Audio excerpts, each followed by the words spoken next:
Alright, to start off, you'll need to remove any previous floor liners from your vehicle. And then I highly recommend you vacuum the carpet underneath to allow the bottom layer of the floor mats to grip firmly to your vehicle. Next, it helps to move the seat back for both the driver and passenger side when installing the floor mats. Then, the floor mat will simply slide right into place. If applicable, aligning the grommets on the floor liner with the metal connectors on your vehicle's floor will help you nail the fit. Then press down on the floor mat, working your way around the edges and then the center, ensuring that the bottom layer of the mat is perfectly gripping the vehicle. Then you can move your seat back into place. Repeat this process for the passenger side of the vehicle.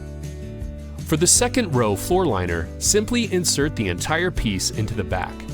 Now, depending on your vehicle's make and model, you might have been supplied 3 pieces instead of just 1, so if that's the case, insert the center hump piece first, followed by the 2 side floor liners.